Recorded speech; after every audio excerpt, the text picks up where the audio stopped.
you couldn't see much there. So I was like, well, try to go to the inside, and he stayed in the spray of Nico. So I was like, well, that's great. So I could brake late into the corner. I knew there was more grip for me in the inside because I was trying it behind the safety car. So for me, this was the perfect line to go into the corner. Aren't you a bit surprised that other drivers weren't checking these things out? Because they must have seen you darting all over the place, having fun. Yeah, but I think they were thinking, what is this idiot doing? You know, what is he trying to do? You know, you should stay behind. But I was just trying to find grip and try alternative lines. At which point did this become an overtake? Because you're a long way behind here. When he started braking, I saw he braked very, like now. I said, okay, well, I'll go for it. And then, yeah, there was good grip for me here on the inside. And, yep, into third. Job done. So next up then is the world champion-elect and the world championship leader, Nico Rosberg. And your experience in turn 3 is about to come in, or your knowledge I lost out a bit on the straight. I was very close to him in the restart, but I couldn't pass him before the safety car line, so I had to wait a bit, but then lost out on the straight. And then I tried to go around the outside like I've done before in the previous laps, and they didn't. So I was like, well, that's great. I just pushed it very hard because on the onboard you could really see I was fighting the car pretty hard. I think I couldn't have done every lap like that because I would have lost the car one way, but yeah, I think he didn't see me coming.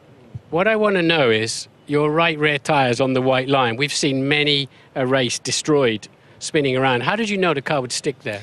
Well, I have to say lately with all the new paint, it somehow it felt all right. Like my dad always kept telling me as well, stay off the white lines. But somehow on this track again, the white line was not an issue. Okay, next up then is your own save. Talk us through this. Yeah, I said, well, let's start drifting a bit, but it got a bit out of hand. I mean, I don't know actually what happened there. You know, it just did the same line. I think I just caught a puddle in a different angle, or a bit too much steering lock on. I don't know. You just touched the white line on the inside here, look. Yeah, but I did it more often. So it was the standing water in the middle that was the problem? Yeah, I think here something happened. Yeah, maybe you can the water. See, look, that tyre's really struggling to clear the water, isn't it? Yeah, exactly. So, yeah, it just happened. You know, a bit unlucky moment, but then it turned out to be lucky. You said to me on the podium it was 50-50 skill versus luck. You standing by that?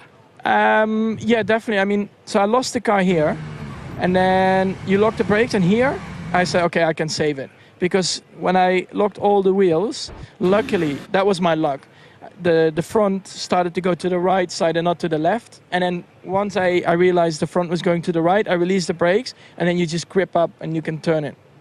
But you straightened the steering wheel at this point. Was that a conscious thing to do? Yeah, because if you keep it that way, the car starts doing like that. You're going to go the other way? Yeah, so it's better to have a four-wheel drift and try to have more time to save the car instead of like letting it spin, because then you're out of control. So that was a conscious effort, which I think means that there's the 50% skill, isn't it? You've thought in the middle of just about to smash your car to pieces in a great position in the Grand Prix, straighten the steering wheel, Max. Yeah, it's something, you know, I've learned, for example, driving in the snow on a quad bike. It's something you always have. You know, you have moments where you're sliding and you always try to correct it, and that's exactly what I did there. And then you have to take your foot off the brakes when the point comes, and you were a bit lucky because there was a service car entrance there, so you could breathe a bit against the barrier. The lucky thing was, I think the day before, the guardrail was still on the white line, but they moved it to the inside. So, yeah, worked out perfectly for me. Fortune favours the brave, as they say.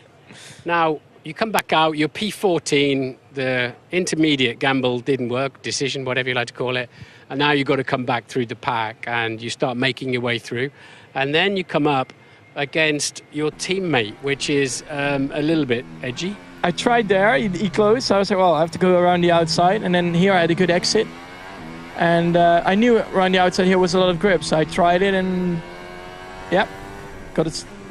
got it done. And was that particularly satisfying, being it was Daniel? It's always more difficult to pass your own teammate because you have the same car, you know. It's the downforce, you lose more downforce when you're behind your own teammate. So I was happy that I was in front because I knew the pace was there. So once I cleared Daniel, I could charge through the field. Okay, now your good friend Seb Vettel. We're going to start this from way back, actually, because you're coming down towards turn 4.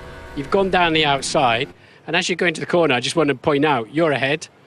And what then happens is you realise he's going to run you out of road. Yeah, I mean, he was looking. I could see his helmet pointing to me, like just pushing me, trying to get me, you know, in a corner where I couldn't do anything. So I just backed off, let him go in front again, and I would say, well, I'll try another corner then. Right, I'm going to stop there.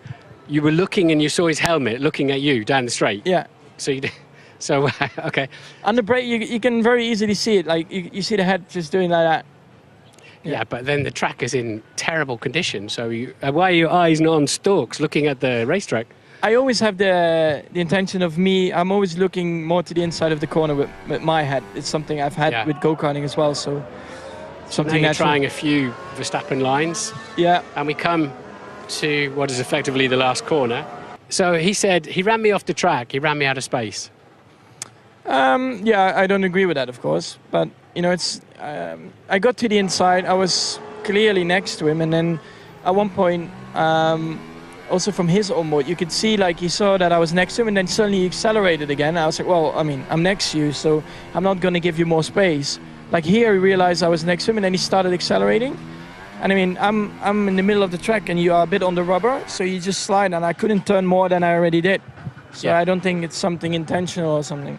In those conditions, it's really tricky, isn't it? But I think, for me, if you've got the inside line, the guy on the outside has to, like you did in turn 4, you've got to lift, haven't you? Because that's the game, isn't it? Yeah. Okay, so then we'll rush through some of the many overtakes. And the final one was the sweet one because it was for the podium. Yeah. Up against a somewhat disappointed Perez. I can imagine, but still, I think they had a great race in general. So yeah, I tried it before on Ocon here, so I was like, well, let's go around the outside. But of course, he realized it a bit. But then, so well, let's try and go over the curb. Let's see how it pans out. I mean. So now you've got a bit of opposite lock on. The car's sliding on the curbs, but you're going to stick with it. Yeah. I think so. Well, you do. I can tell you how it turns out. But, so no doubts there. You didn't have to sort of give up on that one, obviously. No, it was just on the limit. Oh, yeah, very on the limit.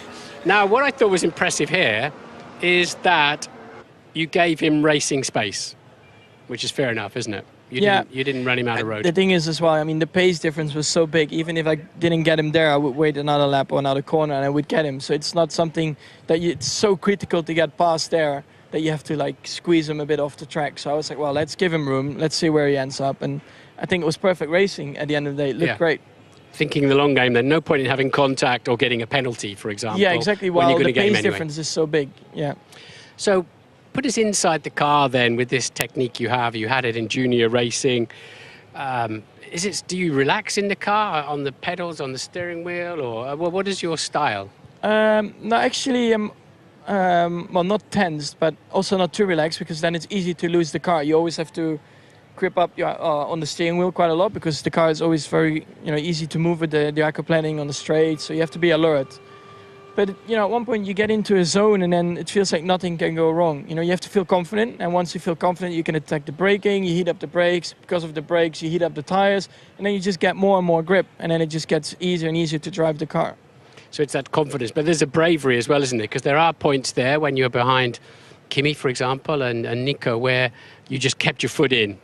Yeah, but you can't see where you're going. Yeah.